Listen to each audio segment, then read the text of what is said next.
Hi, this is the Everyday Economist, and today I'm going to be discussing some of the recent developments in Russia's invasion of Ukraine. Previously, in this video on the left-hand side, I predicted 2 years ago that Russia will in fact invade Ukraine right before the war, which came true. And on the right-hand side, we have another video from last year where I predicted four possible outcomes of Russia's invasion of Ukraine, and I finished the video by saying that it is estimated that Russia will settle on outcome 4, which is the scorched earth tactic, which is exactly what is happening right now. But more interestingly, what the media is not covering is a groundbreaking and recent spy meeting between China, the United States, and India that really sets the tone for what's going on in Russia and the outcome of this war. It's not getting attention in the media as much as it should, so let's dig in to see what's really going on. So this past week, this was something very interesting that happened in Singapore. There was a secret spy meeting, which I guess is not so secret anymore because there were 5 separate leakers, which kind of gives credibility to this meeting because there are 5 leakers from different sources and countries who said that there were 24 countries in attendance at the Shangri-La Hotel in Singapore, the intelligence chiefs of 24 countries, including the Five Eyes, but notably the United States, China, and India. These countries were meeting in secret, and there was one country that was absent. And interestingly enough, that country was Russia. This, in my opinion, signals a watershed moment in the balance of power that's going to exist in this region.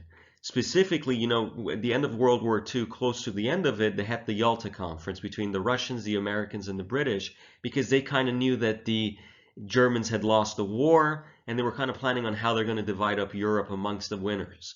And even though the United States and Britain didn't really get along with the Soviet Union at the time, they nevertheless put their differences aside and came to the table to see how they can divide the spoils of war. And this, to me, seems the similar meeting is going on here between India, China, and the United States, a very uncanny meeting among very unusual partners. Because as you know, India is the biggest buyer of oil from Russia, and they were criticized for it even after the sanctions.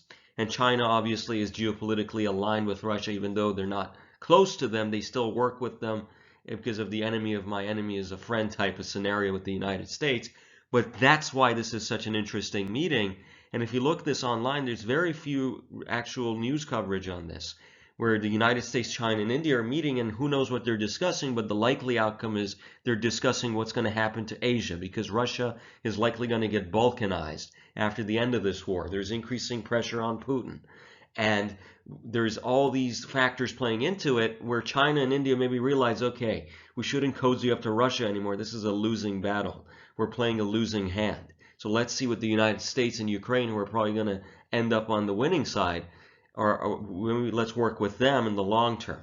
And this is something interesting, and I guess this is going to send a clear signal to Vladimir Putin that his closest allies, Russia, China, and India, are kind of losing trust in him and going to the other side.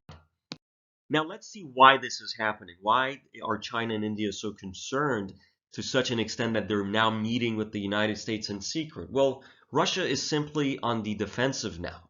The once great offensive that they launched at the beginning of this war in sacking cities and taking over regions of Ukraine, they were initially successful, but that's come to a screeching halt. The logistical nightmare, the loss of manpower, and also the surprising level of support from Western countries, namely NATO and the United States, kind of all played into Russia's hand initially, but now it's completely turned the table against them. And Russia now finds itself at the spear end of a spring offensive against them and now encroaching on their territory. Doesn't mean Russia's out of the game, by no means necessary. I think some people in the media overhype how weak Russia has become, but Russia is still a major force to be reckoned with. But we also have to acknowledge at the same time a recent development is specifically in the Crimea region where the Ukrainian forces have been making some advances. And there are pockets of counteroffensive along the Ukrainian and Russian border. In some cities and some regions, Russia is taking the advantage, but in other regions, Ukraine does. So it's not a decisive win or blow one way or another. And we know that Russia is in trouble because you could say, well, obviously the West will say that Russia is in trouble, but that's fair enough. But look at what's happening in Russia. History doesn't repeat itself, but it sure does rhyme. We know that in the USSR's invasion of Afghanistan, which also was a failure, Towards the end of it, there were certain patterns that emerged in the Russian military high command, such as infighting. And we now see between generals that were General Popov in the USSR was infighting with other generals. We now see that similarly here in Ukraine, the Russian military command is in disarray, and they're also infighting, which is a bad signal. It's the canary in the coal mine. The Wagner group is fighting with the Russian military over resources, over planning, and over direction.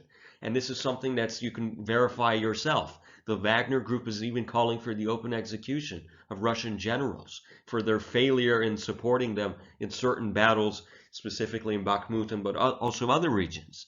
And we also know, similar to what the Soviets did in Afghanistan when they realized they were losing, is they engaged in scorched earth tactics.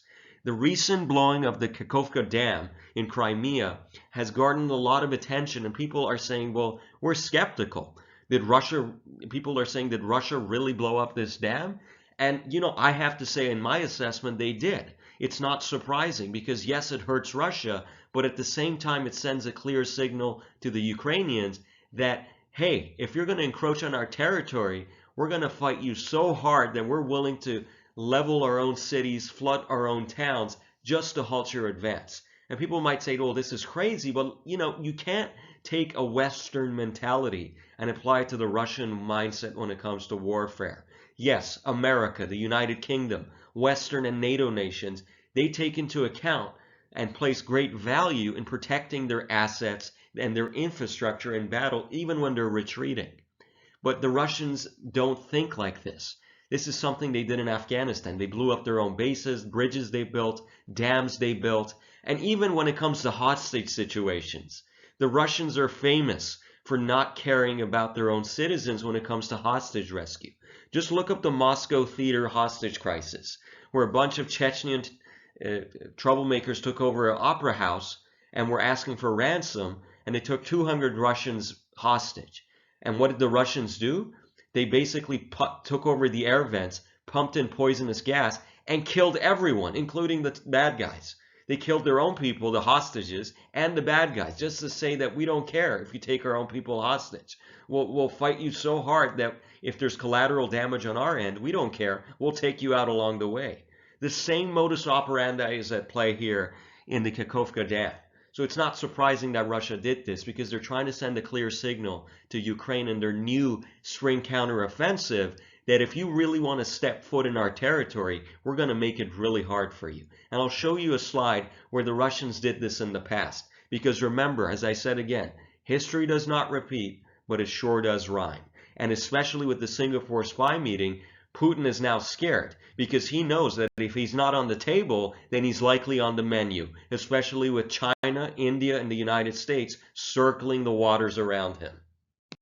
So what does the Singapore meeting mean? We saw what Russia's happening in Russia, and China and India have taken notice that Russia's now on the defensive, and this is great. It caused some great concern for them because they don't want to put their chips on a sinking ship. They're willing to work with the United States, so much so that they're just saying, okay, if Russia's going to lose, even though they're closely aligned with us and the benefits, we have a relationship with them, we still don't want to come out on the bottom on this. So for them to work with the United States shows to you how much concern they have with Russia's situation in Ukraine.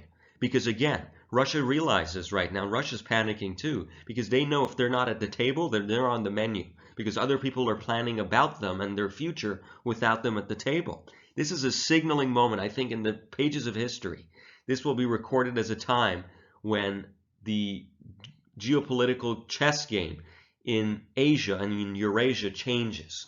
Because Russia is now being taken out of the equation, and China and India are going to emerge as the superpowers to be. Because even if Russia survives this war, it will be balkanized. As you can see on this map, these are the ethnic regions that are kind of glued together by a strong iron fist that Vladimir Putin has. And if you remove him from the equation because there might be a coup or he might get taken out, whatever, as a result of his failures in Ukraine, Russia can easily go into civil war and get balkanized, similar to what happened with USSR, but now within the Russian territory.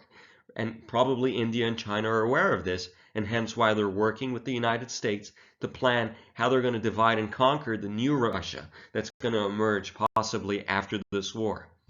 So going forward, Russia is finding itself isolated. Vladimir Putin has to deal with infighting within the Russian system.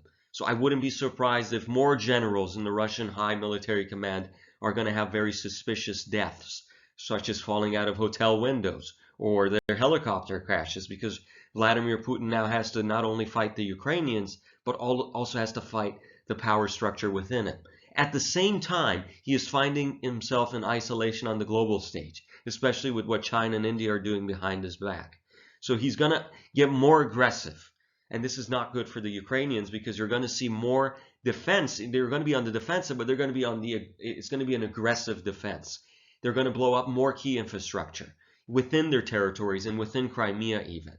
You're going to see more drone and ballistic missile and artillery attacks, because these are the types of attacks that a Russian nation would do when they're on the defensive.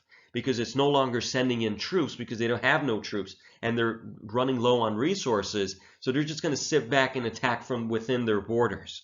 And this is going to put even more increasing pressure on Putin, because it goes against the Wagner Group's strategy of holding cities and slowly but surely taking territory. And this is going to make an interesting dynamic, albeit not for Mr. Putin, because it's going to put a lot of pressure on him. And unfortunately, with more pressure, it means he's going to get more violent, like a dog that's backed into a corner. And unfortunately, innocent civilians are going to suffer the force of this. And when I say scorched earth, I'm not just talking about Russia's doing scorched earth tactics within the Ukrainian territory, but even within their own borders, including Crimea, with occupied Crimea, specifically because that's how the Russians do things in their military conquest. It's not like NATO or Western nations. They will cut their arm off if it means that their enemy can't grab it. This is the Russian MO when it comes to warfare. And don't take it from me. Take it from their own history.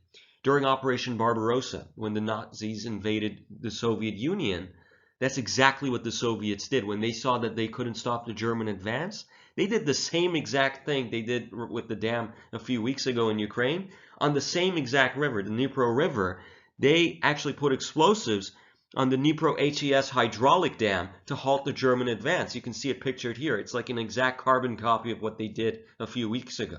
And they also did this in Afghanistan when they started losing the war. They didn't blow up the dams, but they placed explosives just in case. In the Kajaki Dam, look it up, the Kajaki Dam incident, it came back to haunt the Allied invasion force in the coalition forces during their invasion of Afghanistan in the 2000s. They were still dealing with demining and removing explosives that the Soviets placed. So this is exactly in the Russian MO. I know there's a few people out there who say this was the Ukrainians that did it or the West that did it, but that's not what history tells us. You have to look at history to understand the present, but also the future. And the history is very present on how the Russians conduct warfare, specifically scorched earth, not just on their enemies' territories, but even willing to do it on their own territory. And there you have it. A combination of increasing pressure on Russia. They're going to get more aggressive. And I predict, so just as I predicted the war is going to happen, and I predicted last year that we're going to see scorched earth, I think it's even going to get worse. Because Russia is like a dog that's backed into a corner. They're getting isolated internally within their own military high command, between the Wagner Group and the Russian armed forces. And interestingly enough now, China and India are starting to talk with the United States. Now, China might force Russia to come to a peace deal to see if they can somehow salvage their dirty little ally. But again, it's not a good signal when your supposed two closest allies on paper are meeting with your worst enemy behind your back, and you're not invited. Because again, if you're not at the table, you're on the menu. That's for this video. If you enjoyed it, I have another video talking about Russian oligarchs, specifically Mikhail Khodorkovsky and the Russian system and how it operates. I recommend you watch this if you want to understand how the Russian mindset, not just to their economy, but also to their politics, their geopolitics, and also their military operations work. This is the video to watch. Thank you for watching.